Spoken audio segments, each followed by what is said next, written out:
Welcome to another episode of Stories from the Wilderness. I am glad you've joined us. In this episode, we're spending some time with a poem called The Way Everlasting. Inspired by Psalm 139, verses 23 and 24. These final lines of the psalm have been read as a prayer of surrender, an openness to God's searching gaze, and a longing to be led in what some translations call the ancient way. The poem reflects on that, the quiet parts of us we'd rather leave untouched, the mercy in God's leading, and the faithfulness of a path that's older than we are, but still alive and unfolding. We'll explore that through the poem itself, a bit of reflection, and a closing word of scripture.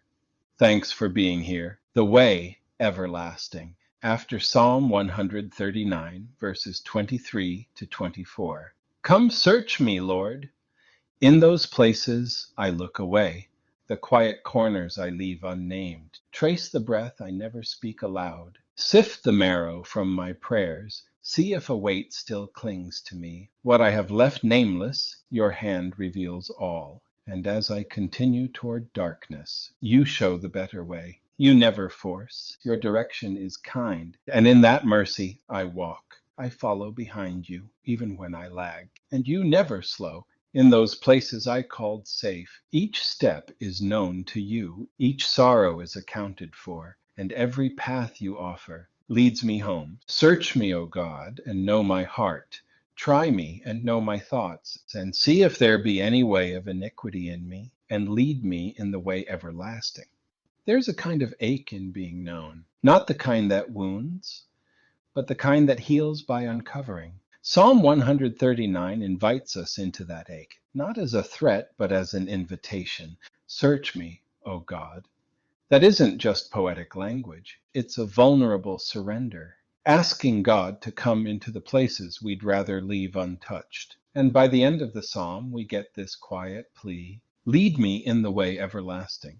Some translations say the ancient way, and that struck me. It's not just about getting back on track. It's about being led into something old, something time-tested, holy, and true. The ancient way is the path the faithful have walked for generations, the way of Abraham, Moses, David, Mary. It's the way of obedience, of trust, of returning to God when everything else falls short. It's not modern, not trendy, not convenient, but it's real. It's the way of righteousness established by God, not invented by man, and it's everlasting because truth doesn't expire. And this poem, The Way Everlasting, came from that hunger. To be known, corrected, and gently led. We all have quiet corners, habits, hurts, things we've renamed safe because they're familiar, but God doesn't want us to stay there. He searches us, not to shame us, but to bring us into the light, to show us the better road.